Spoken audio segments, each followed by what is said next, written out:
Hello, listeners. Welcome to another episode of Reckless A Talk, our TTRPG interview show where we sit down with some of our favorite writers, players, GMs, and streamers to get to know a little bit more about what makes them who they are.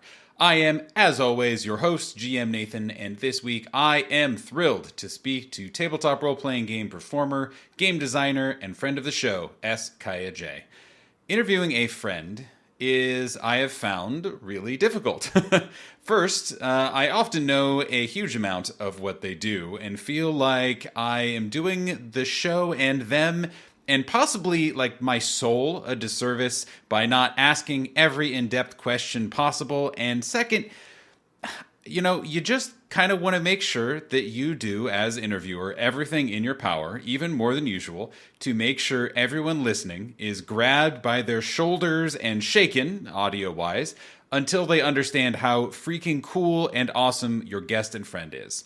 Luckily, Kaiya makes it extremely easy because she is so amazing as a person, creator, and contemplator. The interview covers the basics, her time as Lillisen on the Curse of Strahd Actual play Twice Bitten, game design, her role in the new TTRPG Charity in the Making Diversity Saves, but we also touch on bringing layers and humanity to your characters, enjoying making something versus enjoying having made something, and considering what the world and the people in it do to you, and vice versa. Just a wonderful contemplative discussion that I think has something for everyone to think about and incorporate into their approach to gaming and maybe life. Anyway, that's enough for me. As always, there are links in the show notes. Please give Kaiya a follow and enjoy this week's episode. See you next week.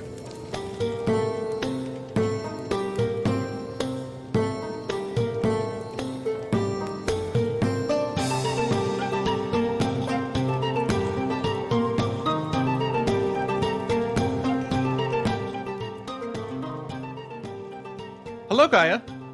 Hello, Nathan. Hello, this is us starting. Good to see you. It is very good to see you. How are you today?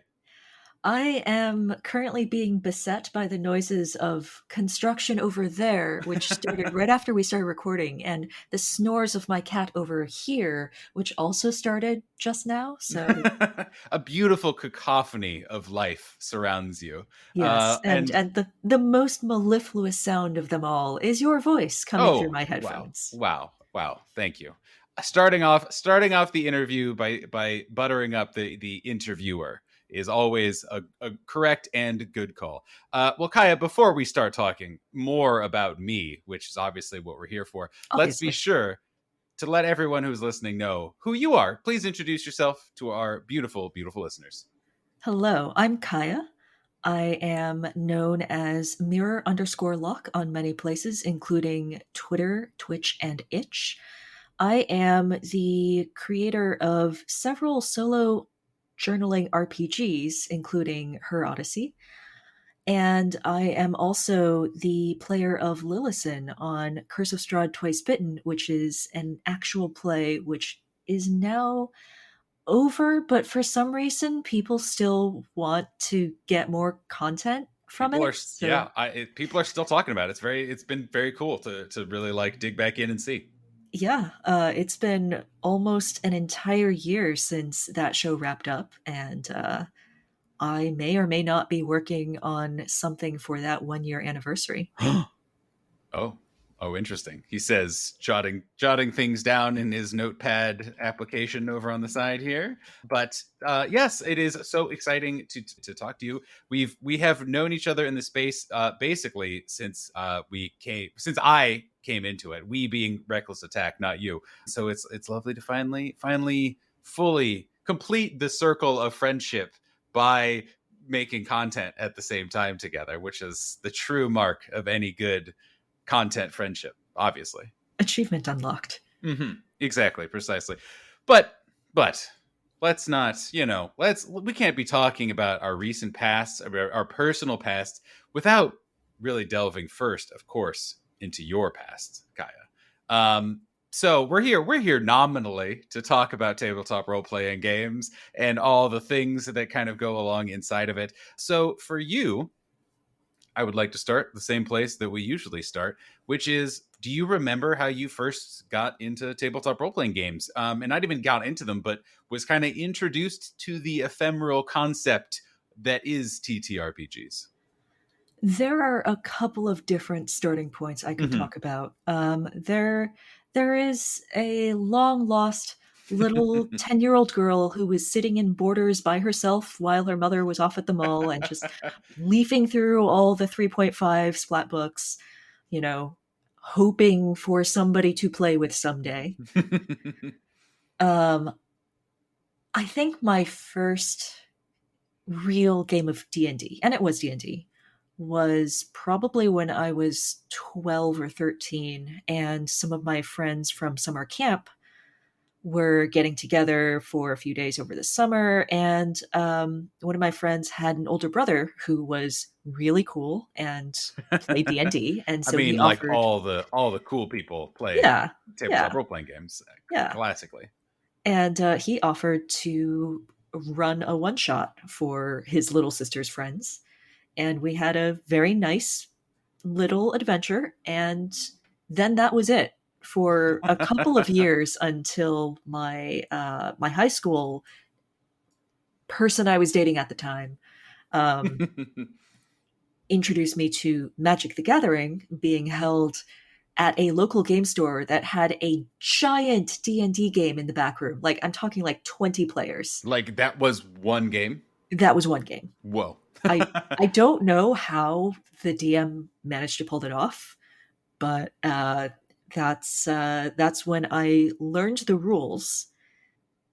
Did not really super get into it because it wasn't, as you may imagine, it wasn't really the best atmosphere for getting heavily invested into a character or the Mm-hmm. overarching story or anything like that.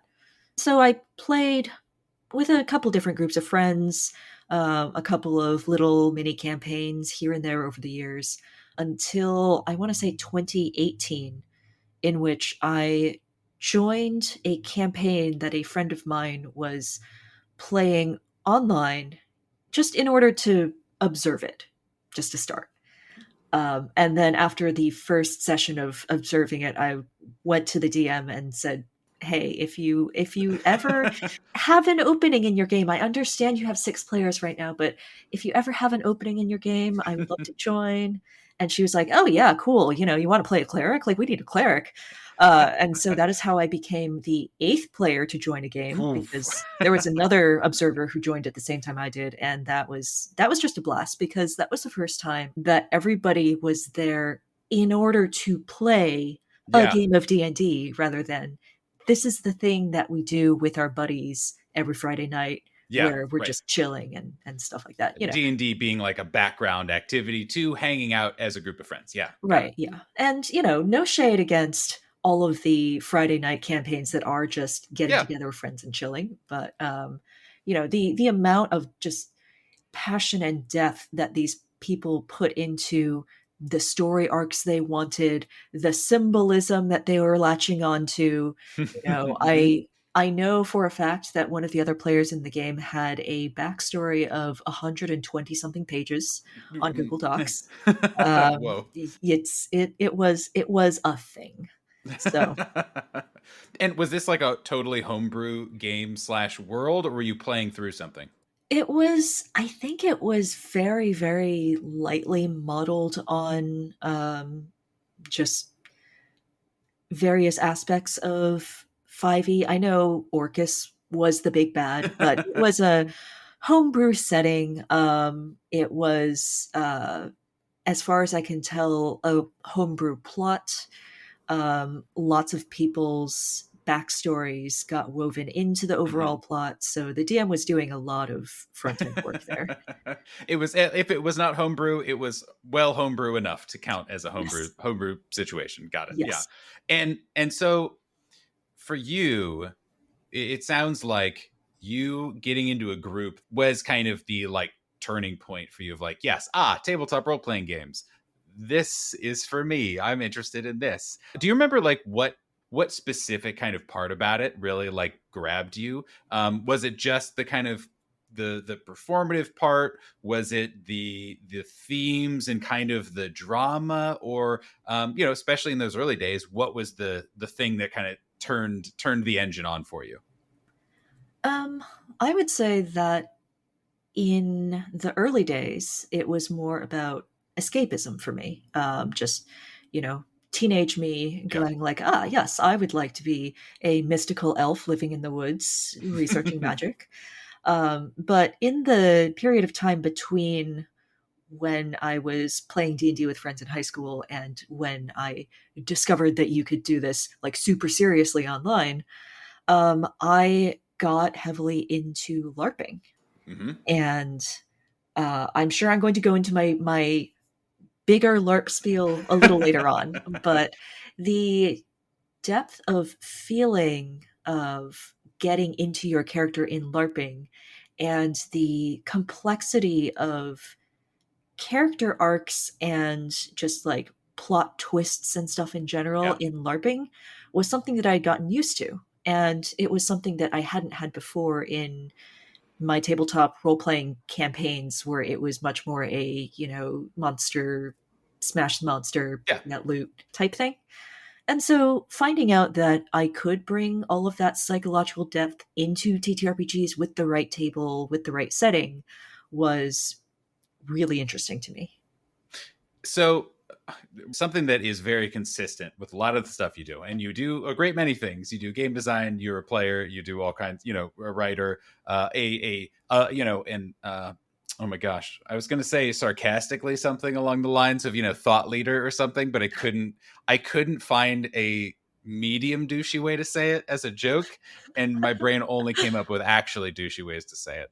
But I'm curious someone who, now. yeah, someone who is thoughtful about tabletop role playing games, and it is really apparent to me that the things that you just mentioned, of like the kind of like psychological parts of it, the depth of emotion, that is something that you really bring to all of your products and all of your experiences and all the things that you put out into the space. So for you, do you have like a sense of what that does kind of for you as a person, kind of like engaging in activities, larping, writing games, writing, creating characters and playing characters, writing whatever, like do you have a kind of an understanding of like why that is so kind of attractive to you, because you do it and you do it so well across all of the things you do, it just stands out so notably. Um, in lieu of answering the question, I will wave my hands really hard Hmm. and direct you to my current Twitter display name, which is Kaiya, Warlock of Many Faces. Hmm. And I think that one of the most valuable things that people can get, by which I mean I get, from role playing games of any type, of playing D&D, playing Pathfinder, playing a solo journaling role playing game, playing in a LARP, is the chance to be somebody else. Hmm. And I mean that on a couple of different levels. You can be not the person who is stuck working from home. Right. You can be a half orc with a talking Warhammer friend and, a bunch of buddies that you ride or die with. But you can also be the person who plays half orcs in a real and, realistic and sensitive way. You can be the person who puts a lot of thought into the setting of the campaigns you run. Hmm. You have the opportunity to change how you are perceived by a group of other people by the actions that you take rather than the circumstances of your current life. Yeah. And I think that that might be even more important than just the opportunity to be role playing as some character. So that just immediately makes me think of, and we immediately jumped from let's start at the beginning to let's let's talk about the end and what you've been working on and all that stuff. So sorry, listener, deal with it, I guess. So you've released, I think, what is it, 4 or 5 games? Most of them solo journaling TTRPGs recently, Yes. right? I have released 4 what I call full games. 3 of them are solo journaling TTRPGs, and 2 what I called odd bijou, which are multiplayer kind of games, kind of experiences. They're not solo, they're not journaling, they're arguably RPGs, but they're basically an excuse to roleplay a bit while you do totally normal life things, like going to IKEA or sorting clothes for donation. So The DIY identity, for those of you who are interested in the IKEA game, is fabulous and hilarious and wonderful, everything you'd hope it would be. I had a lot of fun writing it, and I do not think anybody's ever actually going to play it, which is fine. It exists in the world. Let this be a call to action to you all who are listening to this episode. But looking back, especially kind of on a lot of your solo journaling work, an Untitled Mouth game is Galatea, right? I've never said it out loud. I just realized in this moment, live on air, that I've read it 400 million times and said it 400 million times in my head, and never necessarily in a way that needed to be pronounced correctly. Her Odyssey and Pearl and Provenance. Those are every one of those has a stated theme or several stated themes or kind of feelings or emotions or just kind of vibes that they are very kind of obviously trying to communicate. Stuff like hope, stuff about like self-identity, all kinds of things. So coupling that with the what you just said about kind of like self-identity and through the expression at tabletop role-playing games, is that something when you are kind of endeavoring to create a new game, are those sort of experiences kind of what you start with, where you're like, I want to deliver this kind of an experience to a potential player, or kind of where does that begin, and what's the process for kind of bringing those sorts of themes and feelings out for people who might be playing your games? Yeah, that is one of the places that I start. I often start with just having 2 separate pools of ideas. One of them is a pool of actual ideas. It's a pool of, I want to write a game that is a metaphor for the Boxer Rebellion. Um, I want to write a game that is about demigods going on a road trip.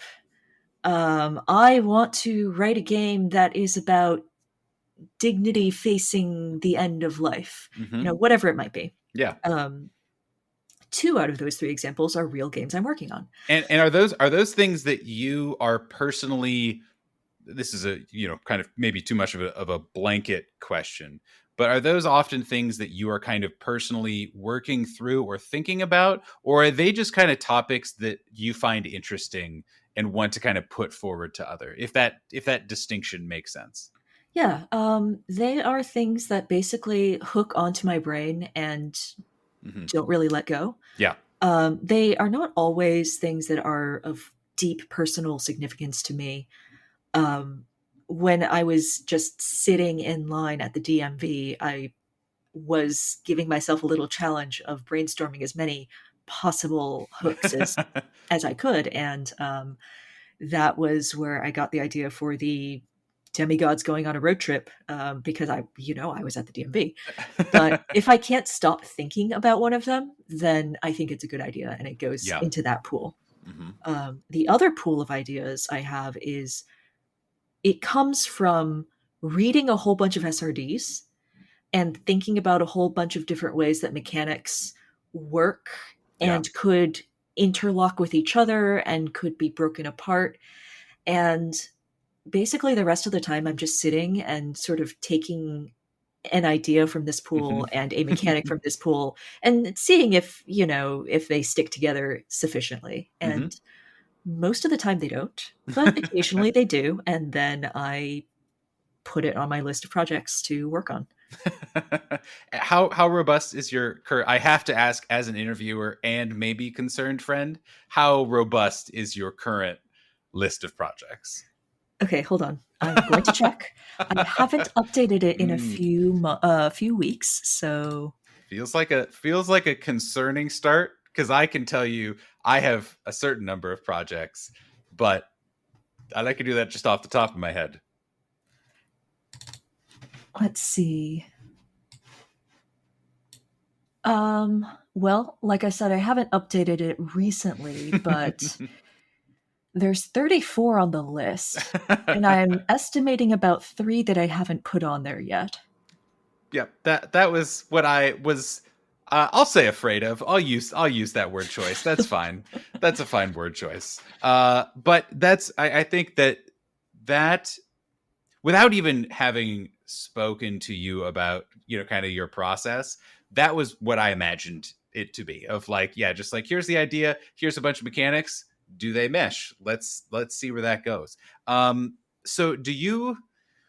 Something I've thought a lot about recently is creating things because you have opinions about them, and being like, yes, I Nathan listen to a lot of actual play podcasts, therefore I have opinions on how one could or should be made, and therefore I can, I am empowered to kind of make my own version of it.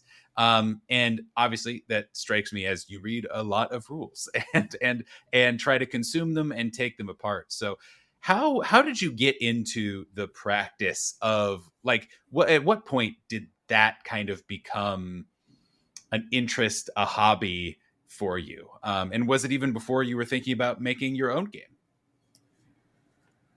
I actually have no idea when I started doing that. I Hmm. do know that my very first game, Her Odyssey, which is written on Caltrop Core, came about because I saw that Caltrop Core existed, Yeah. saw that Lex was talking about the absolute ease of writing a game on this system.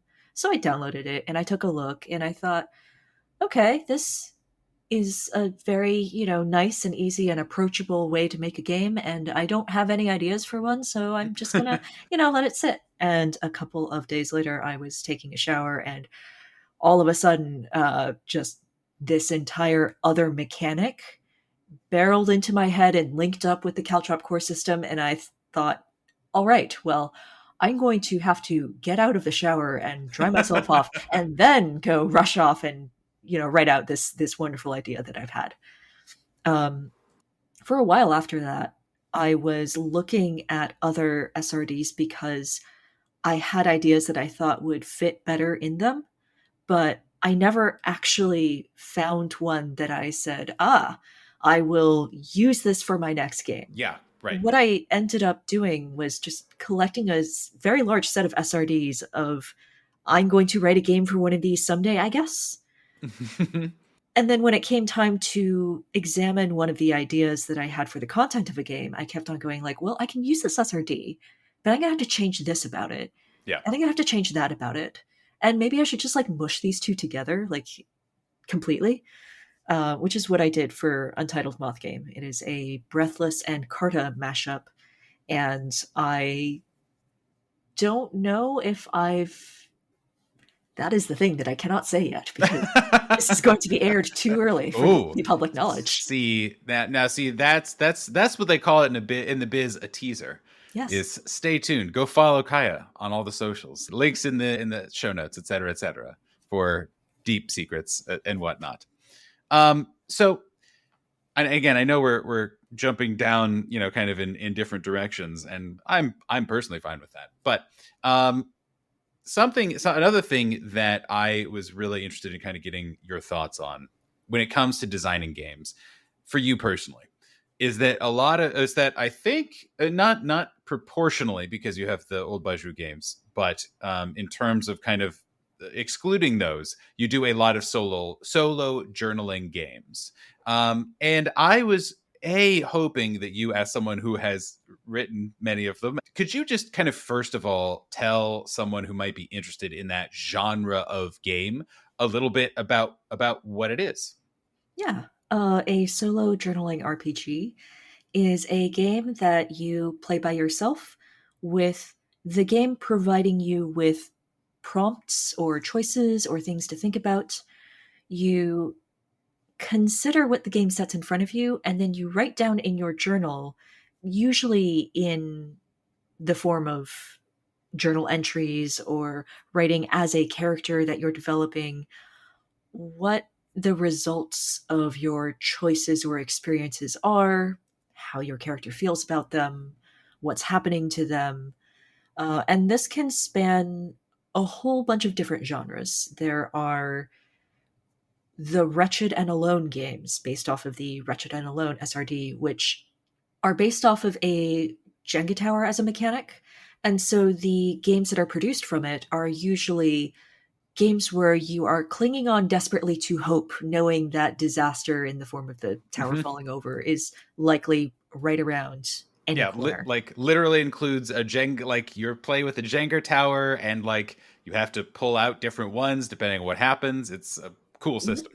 Yeah. And there are Wretched and Alone games that are about being lost in space or being lost in the middle of nowhere in the ocean with a Lovecraftian horror coming out to get you, or being a 17th century madwoman being exiled to your family's country estate to live by yourself, or or any number of sub genre choices. Yeah. And there are also games based off of other systems that are about exploration. The Carta system is at its core laying out a map of different cards, and you have your little figurine. You move it physically across the map, and as you step onto each new card, you flip it over and find out what's waiting for you there. So games written off of that SRD tend to emphasize wonder and the unexpected and discovery. It's also an interesting thing to note that not all solo journaling games are about a physical journal in which you write things. Mm. Hmm. I think the Wretched, which is the originator of the Wretched Alone SRD, was written with the instruction to record audio logs of what you were going through. And is this a good place to plug Cassie? Because I would like to plug Cassie. By all means, always. Friend of the show, Cassie Mothwin. Yes, Yes, and previous Reckless a Talk guest. indeed. Cassie Mothwin has done streams of multiple solo journaling RPGs in which instead of writing things down, she just tells the camera what is going on in character. She also has on her blog um, written records of the games that she has played. I was really curious, and maybe we've kind of touched on it a little bit, but why was that a genre of game that was interesting to you? I mean, to the point where you've done a handful of them now. So, interestingly enough, I have actually only ever played one solo journaling game. Really, Yes. fascinating. It's really two halves of two different solo journaling games. The way that I came across the genre was some time ago. There was just a little meme going around. There was a website where you could press a button to refresh, and the website gave you these are your two TTRPG stats. And they would be things like your TTRPG stats are beauty and justice, or your TTRPG stats are salmon and moonlight. Yeah, And right. Got it. it was just a fun toy, and it made the rounds Hmm. in a couple of my different circles for a while. And I took a look at who made this thing and what else he did. And his name is James Chip. You can find him on Itch.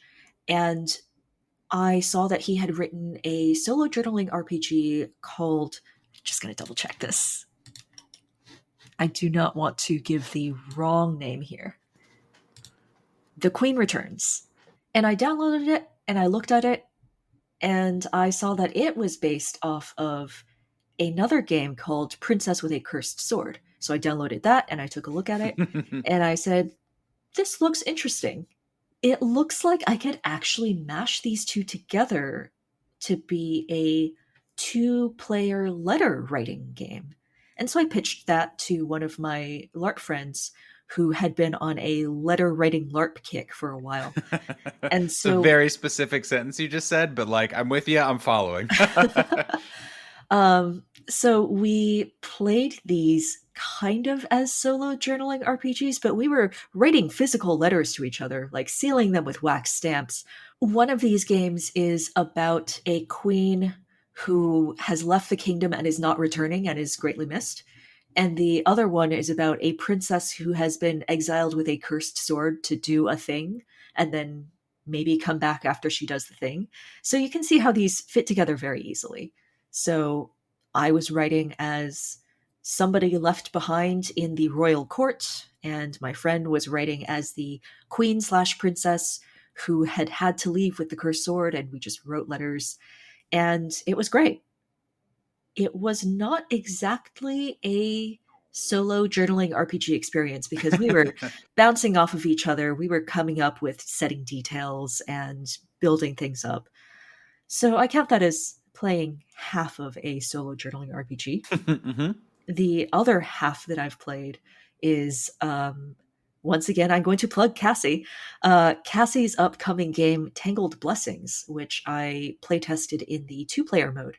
So again, kind of half a solo journaling RPG. Put those two halves together, I've played one solo journaling RPG With four people, for with total players. Yeah. with with two other players. It's yeah. So I write solo journaling RPGs and I say, ah, yes, I am writing the games that I wish I could play, but then I don't actually play them.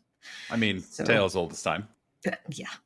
So, what is there anything about, again, kind of the format of it that is interesting to you? You know, if like in terms of not just it being a, you could do a four-player, kind of like, sure, it's one session and it still explores all these themes, or two players, or make your own SRD, whatever.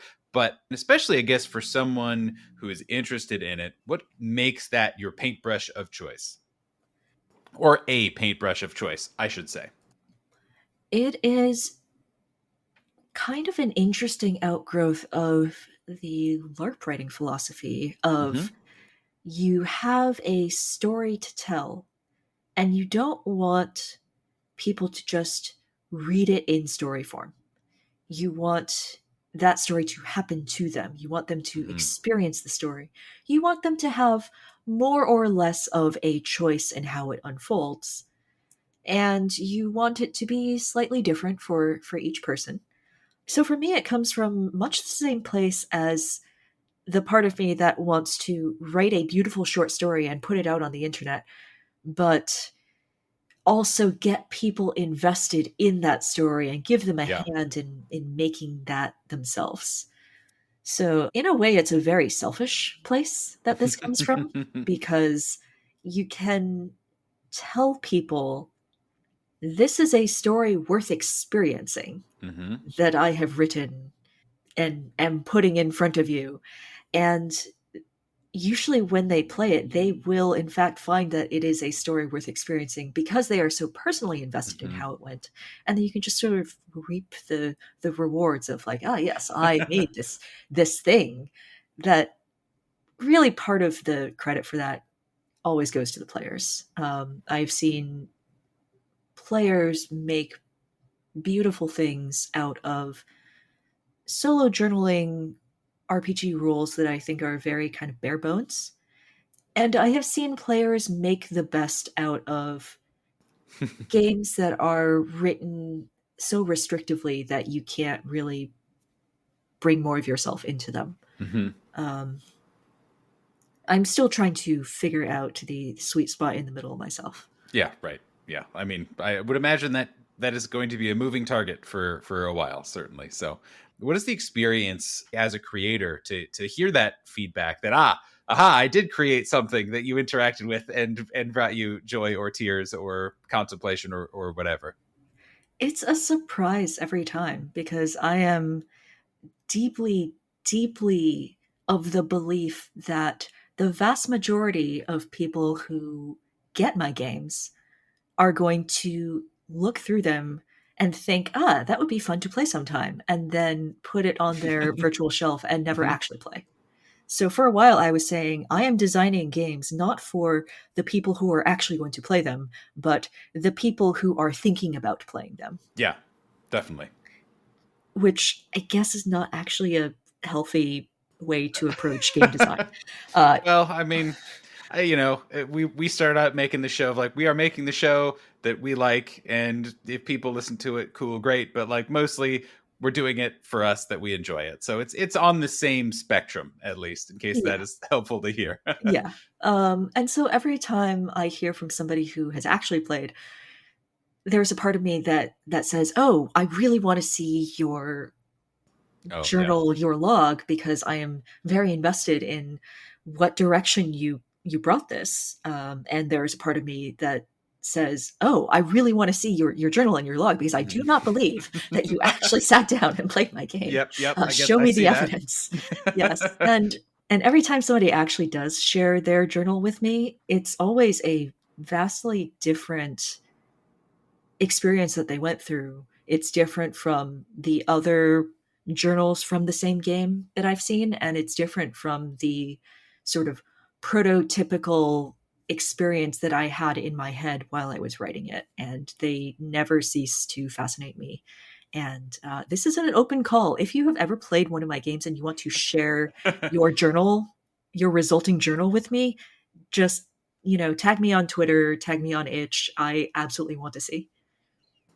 Do you, and this is just because it's like a different genre of creation than what I do, where podcasts are very much like it's our thing and people can enjoy it and connect with it and kind of uh you know build their own connections on top of it, but that is a very fundamentally different place than creating games, and you have done both, and done so for a good while now. So do you have like where does that, what is that experience for you? Do you have any of the like ownership feeling over the rule set, or kind of just like what's your relationship to the final, quote unquote, final products of the journal, of the experience? Yeah, I think it's a very different experience because while I was on Twice Bitten, which I may or may not be talking about a little more later on, Could be soon. We'll see what happens. there were a lot of people who were enthusiastic fans and had, I don't want to say incorrect readings of the characters or what was going on, but readings that were sufficiently different from Yeah. what the players thought that it would get weird sometimes about whether to be happy that people are invested or upset that they're, reading things that aren't actually there. Or, there was a while when there were a couple of people who were, I guess, personally upset that my character who was being devious and sneaky was not fully above board and was calling me a traitor to the table, which was deeply weird. Yep, that's, hey, dear listener, not a good one. I don't know if I'm sure that individual is not listening to this, but just blanket statement. Yeah, don't do that. Yeah. Um, and you don't really get that sort of possessiveness or defensiveness Yeah. as the creator of a game.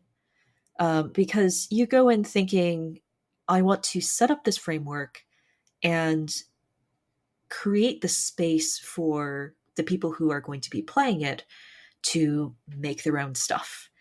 And Yeah. I think the closest I've come to the equivalent of the actual play feeling is when I watch somebody who is streaming my game or posting photos of what they're playing, and I can see that they are getting a rule wrong. Yeah. And it's Yep. less about me being like, "Oh, how dare you get a rule wrong? How dare Right. you not Yeah. read this thing thoroughly?" And more of a case of like, "Oh, I hope that them going about it this other way is not going to fundamentally break other rules and ruin the experience for them. Yeah. But if they're having fun, they get to have fun their own way. Um, and if they come out the other side with a better experience for having customized their play, then that's all the better. And one of those like, if they don't know that the rules not right and they don't mind, great, cool, doesn't matter. Yeah. Right. But other than that, have at it. Well, now I picked up your very casual hint, Kaiya, directing the conversation. I'm being sarcastic for any listeners who need that pointed out specifically. But I would love to talk about Twice Bitten just a little bit and about actual play, especially because obviously Twice Bitten is the one you've done the most of, but I know you've appeared on many other streams and done a lot of other work in that space as well. So I guess kind of first and foremost, could you just remind the listener what Twice Bitten is, especially for people who might not know? And again, it's been off the air for almost a whole year now, which is crazy to me as someone who came onto it right as it was ending, because the passage of time is frightening. Yes, it is. But not as frightening as Count Strahd von Zarevich, who is Wow, you're a fucking pro, so good, flawless. who is the main antagonist of Curse of Strahd, which is the arguably most popular 5e module to run and to play, and arguably also the module that is run rules as written the absolute least. Yeah, probably There's true. such a giant community of people who have written up homebrew for this campaign, sometimes very elaborate homebrew. Um, and there is such you know, a giant corpus of work around changing various aspects Yes. of this printed module in order to, well, do any of a number of things, in order to make the language less racist, in order to make certain female characters more rounded out and fleshed out in a personality sense, in order to add extra material and content for players who want to play past level 10, anything you might think of. And specifically in a Discord server that is sort of based off of the subreddit for Curse of Strahd, um, there was a thought that Dragnacarta, who is the author of Curse of Strahd Reloaded, a very large set of guides to changing this module, had, which is, what would it actually look like if somebody did run this thing 100% rules as written? As intended. Can As you imagine such a thing? Because nobody ever does it. Yeah. And then he read through the module very carefully and was basically asking the whole time, well, all of these things that we as a community say are ill thought out, ill conceived, and need to be changed. What role did they actually serve in the original Hmm. conception of this thing? Um, you may or may not know that the lead writer slash designer, Chris Perkins, ran a Curse of Strahd game on stream in which he changed and homebrewed some things. So, if even he was changing things around, then what was the original intent for all of these things? And the answer that Dragna came up with was Barovia is meant to be a crucible. It's not meant to be a place that you pass through and you fix things and everything is happy ever after. It's meant to be a place that changes you. And you come out the other side, and the real triumph is contained in your own character arc. So he pitched this to the community and said, what if we made a game around this? And of course, me being a sucker for, the real story was in the character arc all along. Right. Yep. I signed up for it, and 4 other DMs from that community also signed on. We had all run this game before with varying levels of homebrew, And we made our characters with the knowledge that we come in as deeply flawed and broken characters, and we're going to get better in some way by the end. And we're going to know some of the things that are coming up, but honestly, who even reads the rules as Yeah, written who reads the module? regular Like, book? No, no, thank yeah, you. no, it's definitely not the version of the game that we ran. So there were definitely surprises.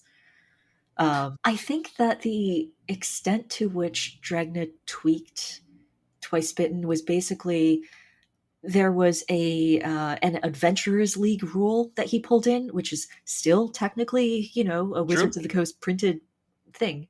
And there's a couple of places where the text actually contradicts itself. There's like just literally different things Yeah. written about the same event in different places. So he had to try to mash those together in some place, in some way, which is very different from the way that I ran my game. In your version of it, when you were DMing, A, who was that for? And B, how much slapping in of Kaiya slash community content did you do to your version of it?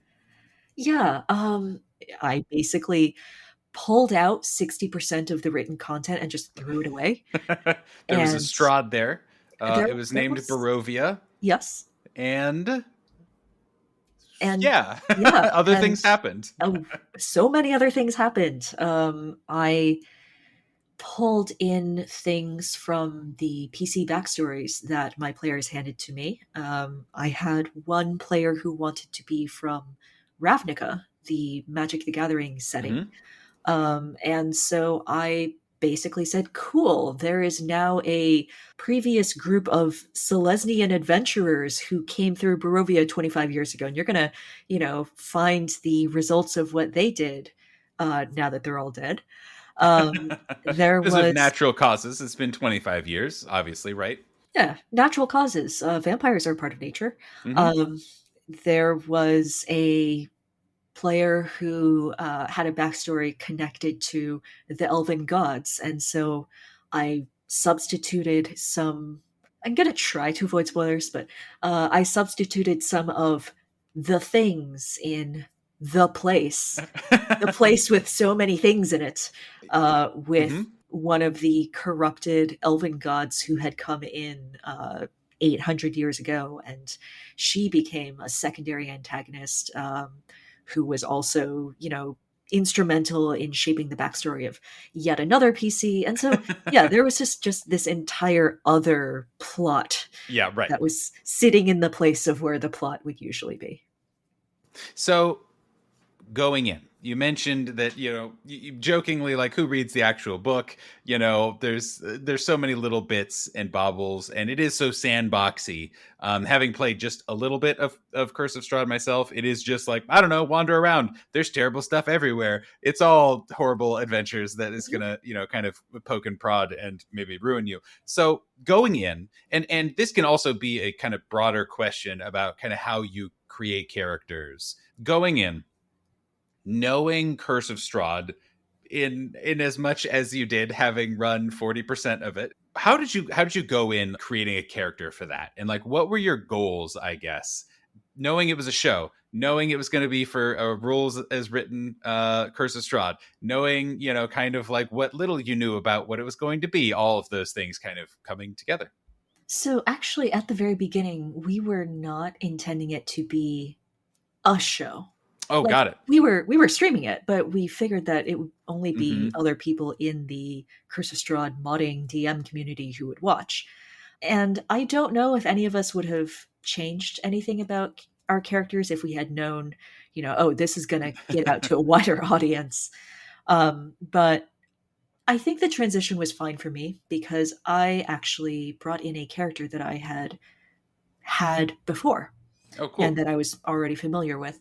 Um, I tend to, instead of making a new character for any number of things, I tend to have these sort of STEM characters, just Yeah. these collections of traits with similar names each time I peel off an instance of them and stick them into a different setting, but whose details could vary drastically from setting to setting.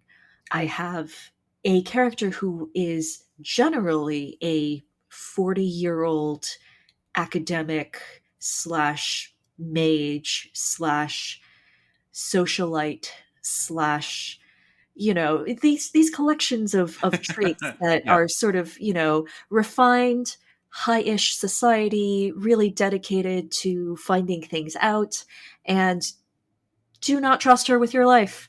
And I can just take one of these and put them in anywhere. Yeah. So Lillisen, the character that I played on Curse of Strahd Twice Bitten, had already the sort of core character traits of has magic, hates the fact that she has magic, Uh-huh.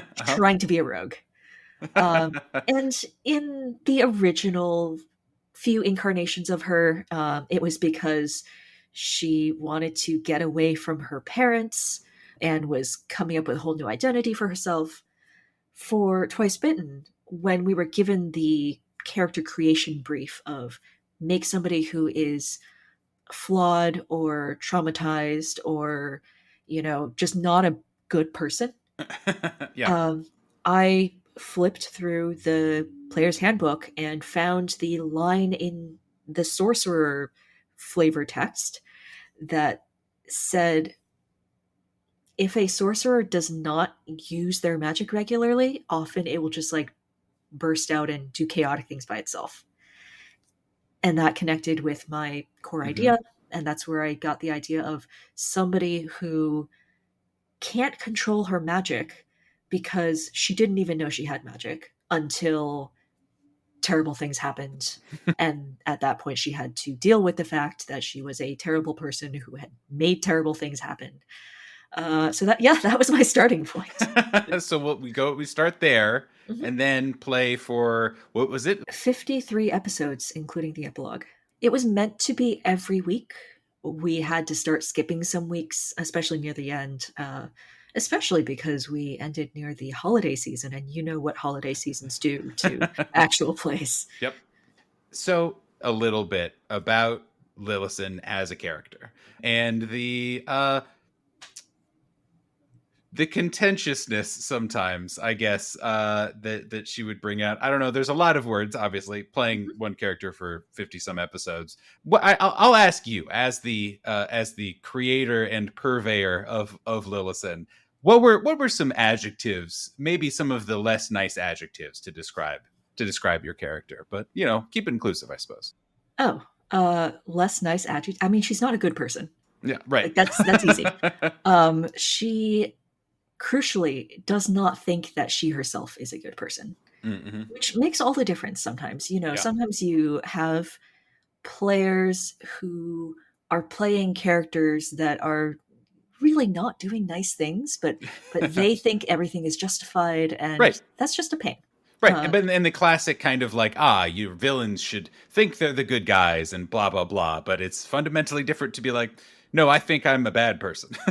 yes, Lillison is somebody who believes that she's a monster for reasons that are technically true.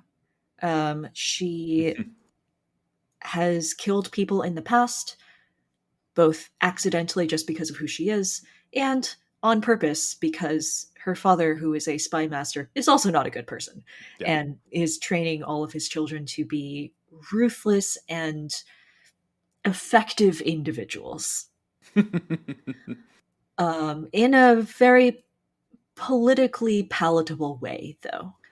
Um, Lillison always fits fine in any sort of intrigue court type setting. Um, and she also wants things, figures out how to get them, and then just executes on the most effective way to get them without really having too many scruples Yeah. about the way that she's going about Hmm. things. But I think, again, very importantly, she is smart enough to know that you can't burn all your bridges. And if you can get what you want with a minimum of pissing other people off, that is always preferable Yeah. to the way that you can take that pisses a whole bunch of people off, because you always want to keep your bridges unburned. You always want to keep your doors open. If she lived in the real world, she would absolutely be, PR for some big terrible Megacorp. company. Yeah. Yes, yes.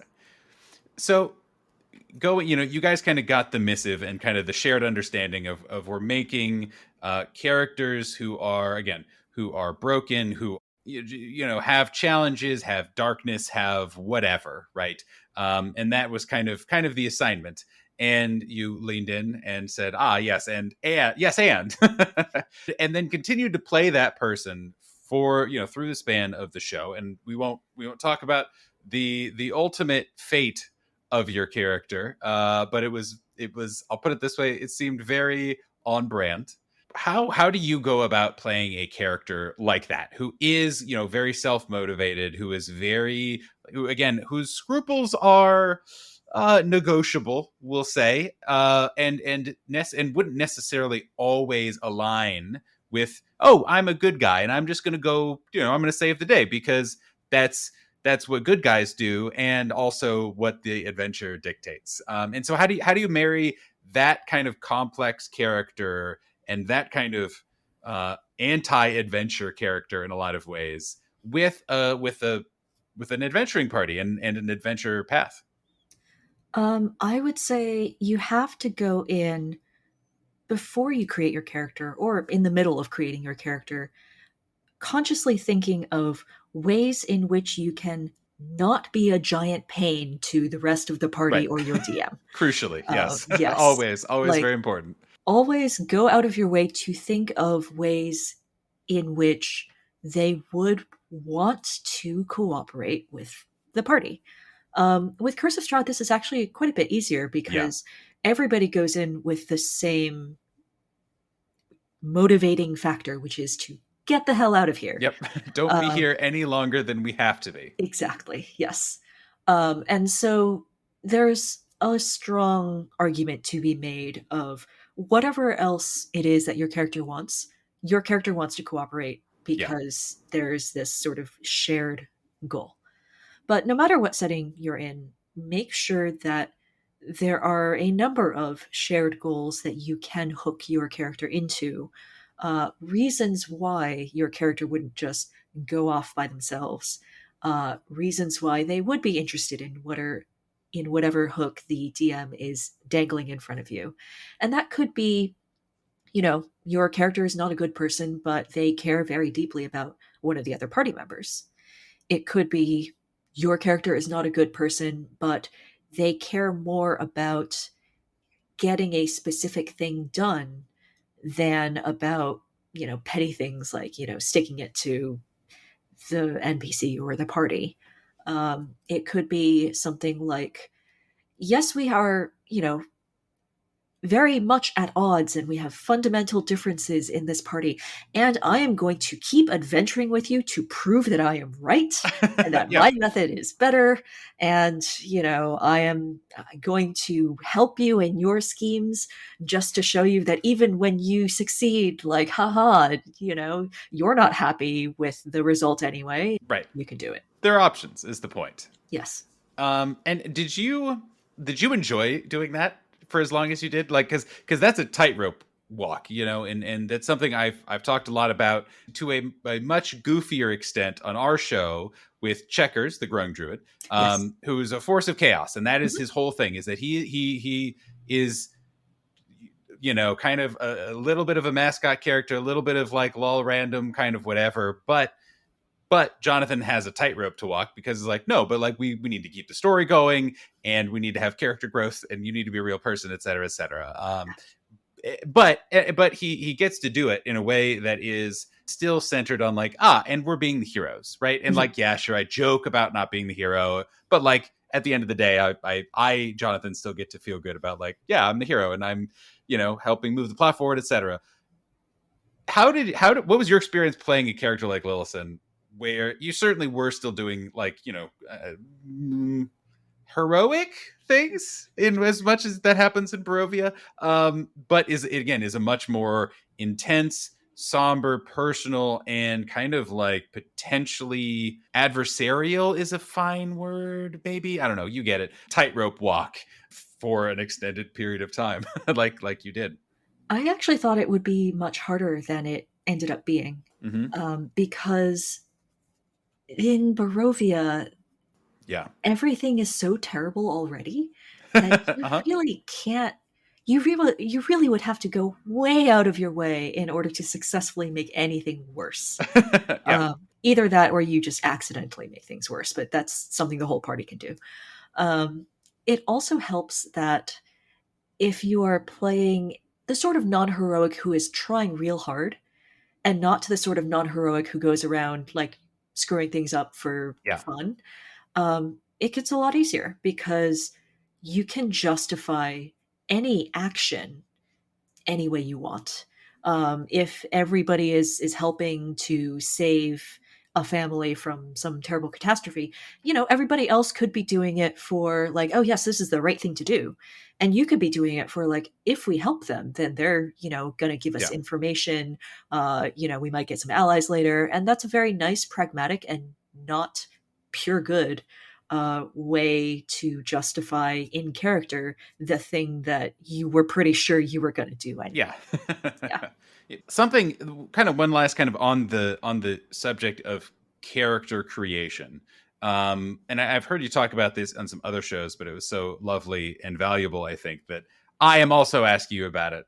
But the face, ego, heart kind of process Yeah. for character creation. So I was just wondering if you would kind of talk a little bit about what that is, how you learned it, and how you've applied it.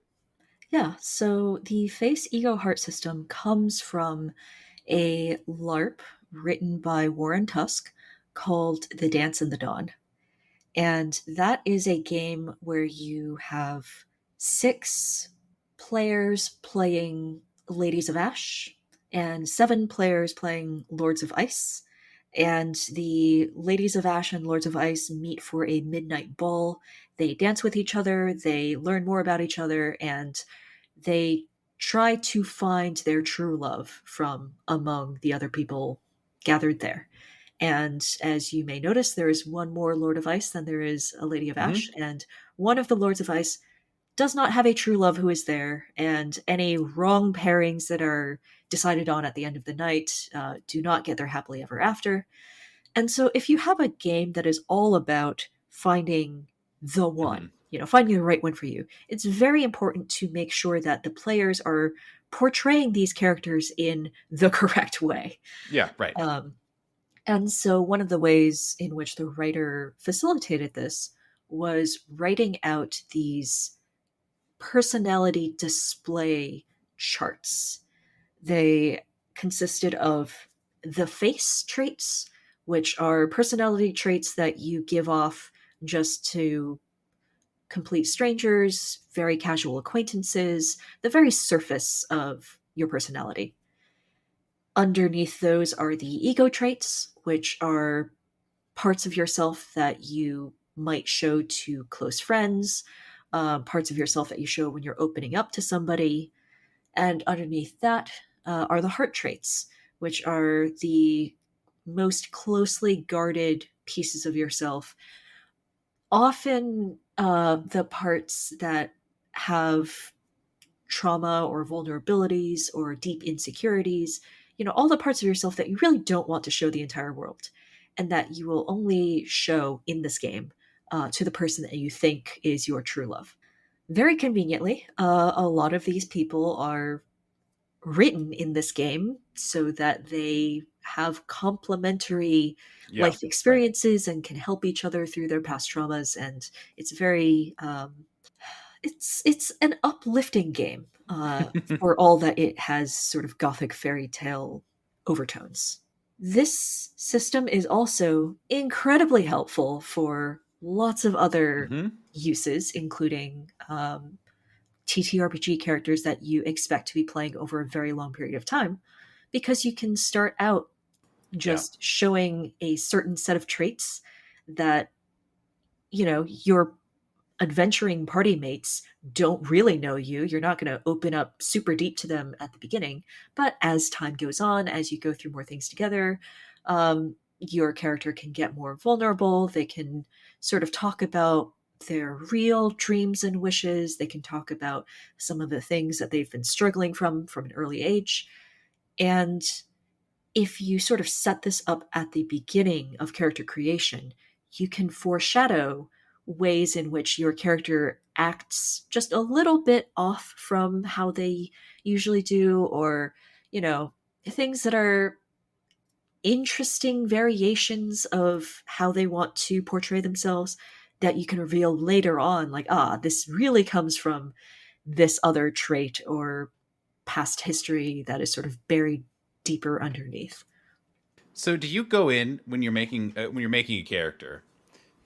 Do you go in with a pretty firm idea of who they are? Like, do you try to be like, this is who they are up to this point, and then kind of reveal those layers and add layers as experiences are added, or how much room do you leave for kind of like retroactive discovery? I guess if that makes sense, as opposed to kind of reacting and growing in the moment.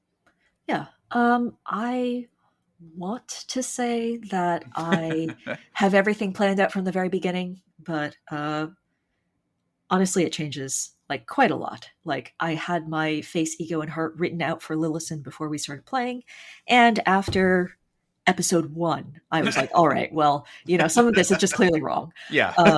And it is also the case that as you play through a campaign, um, things that happen during the campaign will change your character in real Right. time. And so that is less of retroactive discovery and more just, your character changing and growing. Um, and it may also be that as time goes on and the rest of the party helps your character through some of the things that they struggle with, you know, some traits may evolve or may no longer be there.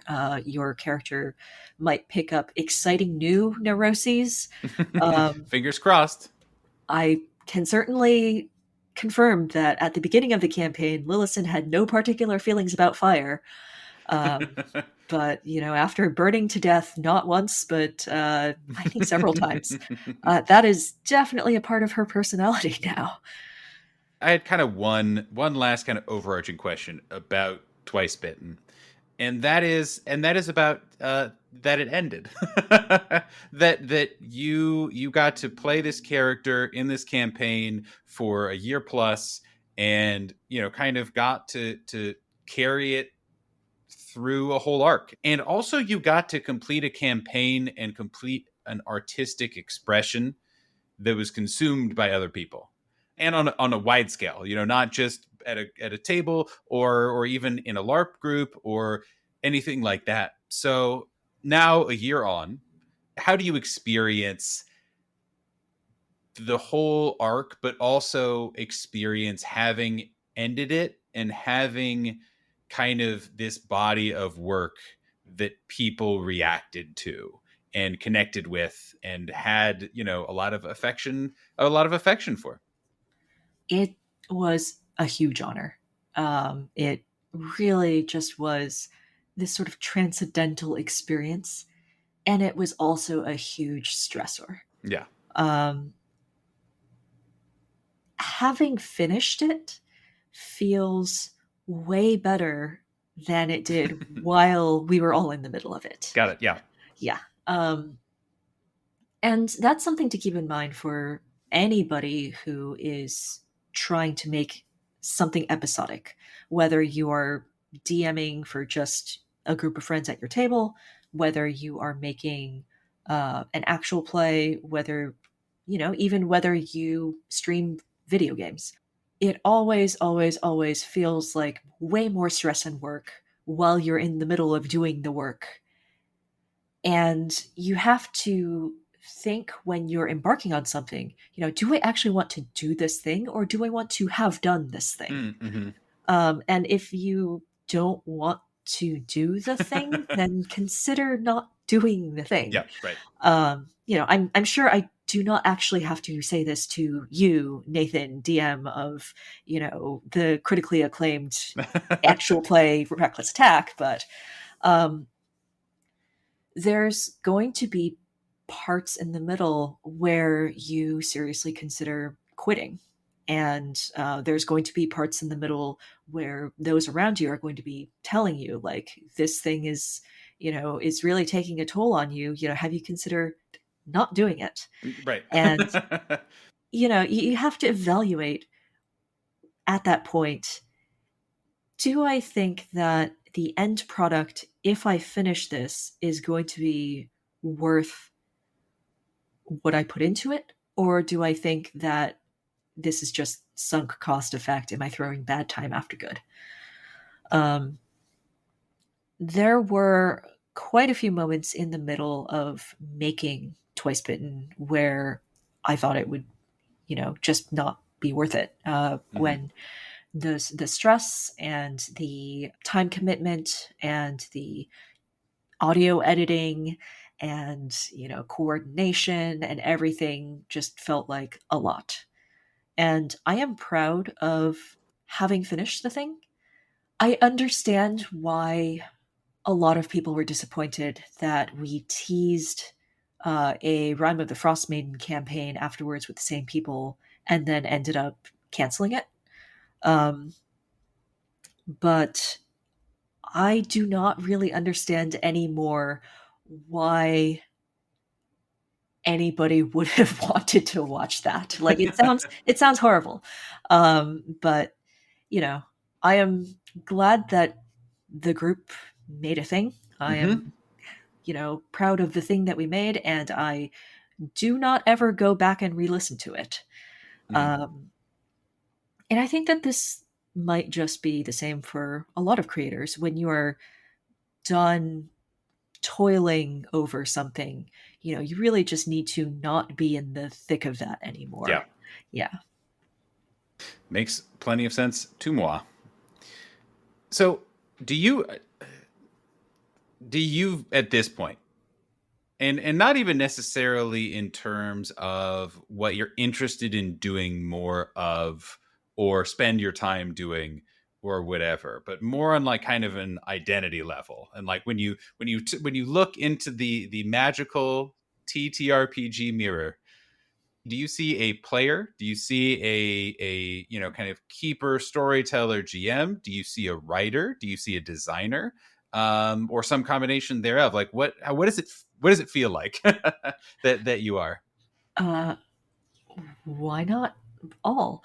um Yeah, and that's there are no wrong answers. That is a very legitimate one.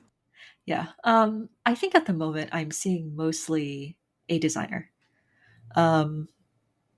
I was previously leaning a lot more on the DM/storyteller side of things, but preparing a campaign is a lot of work. And again, I'm sure Hmm. I do not need to tell you, Nathan, DM of critically acclaimed podcast Reckless Attack, Put that uh, on a business card. do it. Um, but it ends up being a lot of work for a very small number of people. And if they are people that you really care about and that really matter to you, then that in itself can, um, justify all of the time and energy that you put into it. But sometimes, you make a thing and you can't really DM for 800 people at once. Um, I'm sure now that I've said that, there's going to be somebody out there who tries. Yeah, Brett, well, people trying to do a thing and the wisdom of doing that thing are extremely disconnected, as I'm sure you well know. Yes. And right now, I'm really enjoying the experience of writing a game for other people to experience and putting it out there and waiting and eventually seeing other people picking it up and going through this sort of story that I've made, not even for them specifically, but the story that I've made, and seeing what they make out of that personalized for themselves. That is a really rewarding feeling. And it may be that in another year or two, I sort of circle back around to wanting Mhm. to be a player full time, wanting to have, you know, tighter control of one character, one psychological experience, using that as a tool of self expression. But, that's for the future. Something that really has, I mean, it stood out to me and is so clear in so much of your work is the story part, and not just the story, but the themes, the arcs, the character, that sort of thing, and that being very at the forefront of a lot of the stuff that you're doing. So I wanted to ask, especially as we're kind of starting to wind down a little bit and having talked about kind of the breadth of the things that you do and why you do them and how and all that stuff. What are the types of stories that you enjoy, not just putting out, but taking in and consuming? Yeah. I've been thinking about this a lot lately, actually, especially in terms of the types of stories that I like to create, whether that be as a DM for my players or writing the solo TTRPGs. Um, they all tend to be heavily themed around not just what you do to the world, but what the world does to you. Hmm. And there are a lot of stories out there, I think, that are about you going out and making your mark on the Yeah. world, blazing your name across the sky. And that's fun. But like, what does it do to you after you've done that? Her Odyssey is a game about being a wanderer trying to make your way back home or find a new home. But what the gameplay tends to end up being a lot of the time is how the experiences that you go through on the way are changing you. Yeah. And similarly, Untitled Moth Game is as much about hearing other people's stories and thinking about what you can do to help them out, as it is about what it is that hearing other people's stories does to your self conception, your opinions about the land, about the course of action that you plan to take. So I end up writing a lot about that sort of interchange of what are you doing to the Hmm. world? What is the world doing to you? And do you like these things? How are you going to change these things? Hmm. And that sort of feeds into another theme of you have control over yourself. And the things that you don't have control over, you have control over how you can react. Hmm. That tends to be a heavy theme in Galatea. In Galatea, you're playing as somebody who really has very, very little control over your own physical or social surroundings, and so really the only thing that you can change is your opinions and your reactions. And Galatea tends to end up as a tragedy most of the time, or at least only a bittersweet victory, because it starts from really not a great place. There's a lot of different stories, experiences that are worth telling that are not just about the world is an empty slate and you are going to go and make your mark upon it. And I think that thinking more about how you let things affect you is also a good thing to sort of project outwards to thinking about how the games you play or the stories that you otherwise consume mold your own trains of thought as a player, as a consumer, as Yeah. a person living in the 21st century. And, from there, what you can do about that if you are not 100% satisfied with who you are and what you're doing in life. Yep. Yeah. I had one other kind of big topic, and I'm sorry. I think we have to skip talking about LARPs. I'm That's so okay. sorry. I'm so sorry, Kaya. That is okay. But I do want to talk about diversity saves. Yes. And that is, I know, a relatively fledgling kind of movement that has been worked on for a little while, but is just kind of starting to get going. So I know that there's probably limited amounts you can talk about it just yet. But can you tell me and the listener just a little bit about diversity saves, what it aims to do, all the good stuff? Absolutely. So, Diversity Saves is a nonprofit organization with an asterisk because we have technically not gotten Right. our 501c3 status from the IRS yet, but the paperwork's on its way through. We've been asked for a further definition of what we actually do, because it turns out the IRS doesn't understand what TTRPGs are. Um, Hmm. Hmm. and yeah, our entire mission is to empower marginalized creators in the TTRPG sphere by providing monetary grants to any creator who needs extra help with anything that will help them create. And specifically, we are trying to uplift BIPOC and LGBTQ creators. They can use these grants for anything from, helping to get the materials for what they're making, or helping to get layout and editing services for their project, anything to like, I would really love to keep creating this thing, but I need to pay my electric bill. Yeah. Like, yes, apply for a grant. We are happy to give you money to pay your electric bill so that you have enough quality of life to make a thing that will make the space better and more diverse and more creative. And so we are hoping to open our first round of grant applications very, very soon. We are aiming for February if everything goes well. We got just an amazing amount of donations from all across the TTRPG sphere, especially back in December when there was a creator, Neklo the Druid, who hosted 12 games of Christmas, which was a holiday charity event of 10 days, 10 days of different TTRPG streams with prizes for people who donated. We were able to raise over $2,000 in donations, and we are so excited to start giving that back to the community. So, once again, we are aiming to open up our first round of grant applications in February. You can follow at Diversity Saves on Twitter if you are either interested in seeing when applications go live, or if you are thinking about donating.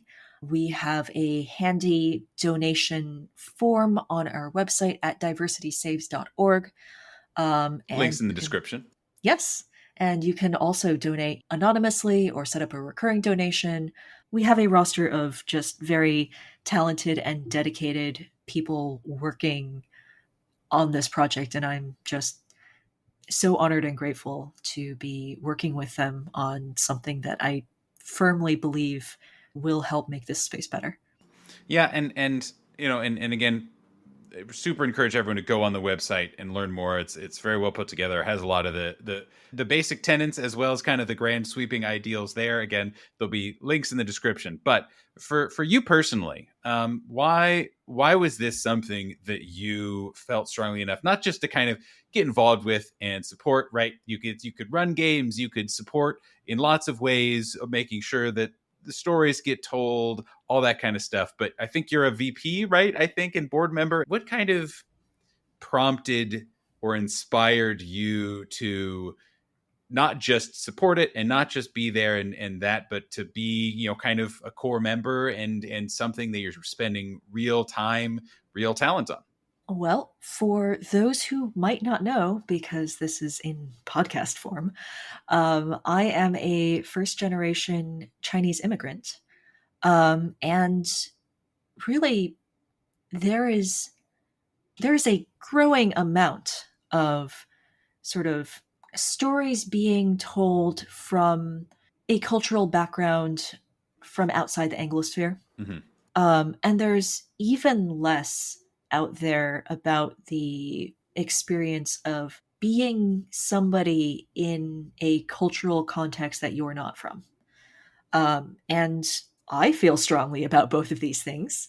And I am absolutely writing games and stories and other things about these experiences. But I think that the space in general would benefit from just more stories like that. And unfortunately, marginalized populations often don't have the means to sort of spread their experiences, their story more widely, because on a systemic level, they're also at a disadvantage, often financially, often in terms of their platform and reach. And you you really don't know what you don't know, if that makes sense. If what you're mostly consuming is, the same mainstream stuff that you've always seen all your life, you don't even know what else might be out there. You don't know, like, that you could be going out and looking for these other life experiences. And so, why not try to enrich sort of the general cultural understanding of what a cultural experience might be? We are in TTRPGs because we want to experience new and fantastical and, startling and wondrous things. Uh, why have to make that all up from scratch, when you can go out and learn more from the experiences of people who are actually there and often are happy to be heard. Kaiya, I have great news and also terrible news, because facing you now is the Reckless Talk lightning round. Oh no. It is grueling. It is demanding. Uh, it is a battery of questions to which there is no right answer, but Mhm. also conversely, that means there is no wrong answer as well.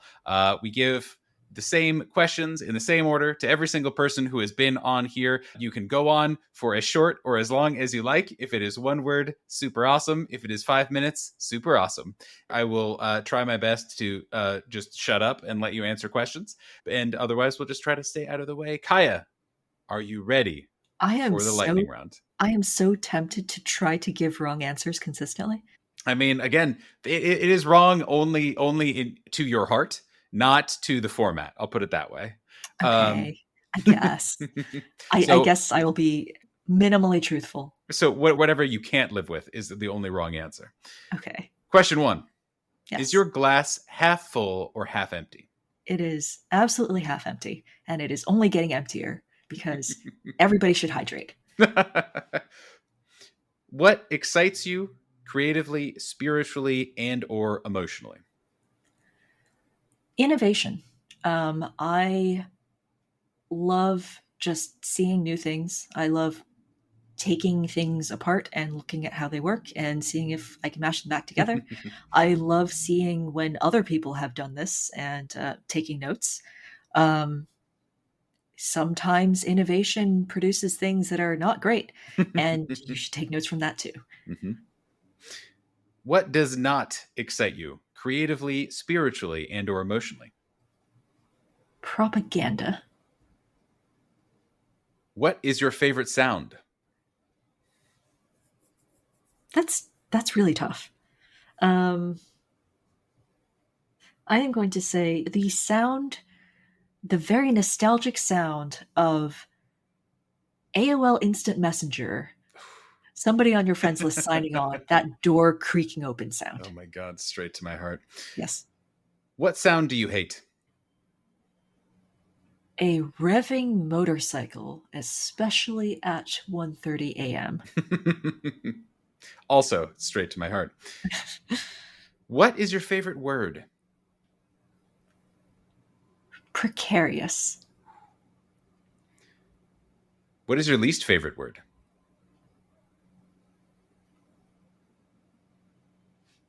All words are special and deserve to be respected. I'm sure I'm going to, you know, immediately think of a word that I really, really hate, shortly after this. But Wake up, bolt upright, middle of the night, 3 days from now. Ah, it's persimmon. What tabletop role playing game or D&D or whatever monster or antagonist have you not faced or run that you would love to? a gynosphinx. Ooh. I have actually put one into my campaign, and my players have promptly just just interacted with her the very least that they needed to, and then turned around and run. Yes. What is your favorite adventure of all time? It can be a tabletop role playing game adventure. It can be a movie. It could be one that you watched. It could be one that you wrote. It could be whatever that means to you. Oh boy. How much time did you say that I had? Infinity. Uh, well, let me tell you about the 12-day LARP called um, Hellgate Hotel. Um, it was a game that I helped write. It was done over Discord text on a dedicated Discord server. Everybody was just text role playing, and it was a scenario in which a vaguely Final Fantasy ish suits and sorcery type world was unexpectedly invaded by, a number of portals to the demonic realms. Except each of these demons was a sort of less what you usually think of when you think of demons, and more like a bizarre world in which the metaphysics are completely different and they are modeled around philosophical ideals. And the PCs had to form in groups of three and like traverse through these portals and fight the demons and come back and restore reality to how it was. It was great. I kind of want to go back to that setting and do more in that setting, but I'm also thinking like whatever I try to do is not going to be as good Right. as the original experience. Precious, beautiful diamond child. Keep it Yes. pristine and perfect for all eternity. Yeah. What is your favorite tabletop role playing game character of all time? And again, it could be one you played, it could be one you DM'd for, it could be one you watched, whatever that means to you. I am pretty partial to Lillisen. I'm not going to say she's my Mm-hmm. favorite of all time, but I think that my other contenders for favorite, it would be difficult for me to explain why I love them so much in a short period of time. Fair enough. Final question. What gives you hope? Seeing other people get really excited in a pure and enthusiastic way about anything. Mm-hmm. I think that as long as people are excited about endeavors or causes or other people, or even just, this one really niche interest that they got, there's going to be enough creativity and ingenuity and enthusiasm to collectively drag all of society forward into the future. Kaiya, Okay. congratulations. You have done it. You have run not just the lightning round gauntlet, but the reckless to talk gauntlet. You've emerged on the other side, and as your great reward, please once again tell everyone who you are, how to find you, how to support you, all the things. I have been Kaiya. You can find me as mirror_lock on Twitter, Twitch, and Itch. If you want to discuss any of the things that I've talked about today further, you are welcome to message me in any of these places. If you want to support Diversity Saves, please head on over to diversitysaves.org or at Diversity Saves on Twitter. It is entirely likely that shortly after this airs, I will have my own website, but I'm not going to tell you the URL right now because it is not fit for human eyes at the moment. So at some point, I will very politely ask Nathan to put the link to that in the Yep. description as well. Please come back and double check in a couple of weeks after this airs. uh, well, Kaiya, it has been a joy and pleasure. Thank you so very deeply for being here, and thanks, and hope you enjoyed your Reckless to Talk experience. Thank you so much for having me. This was a blast.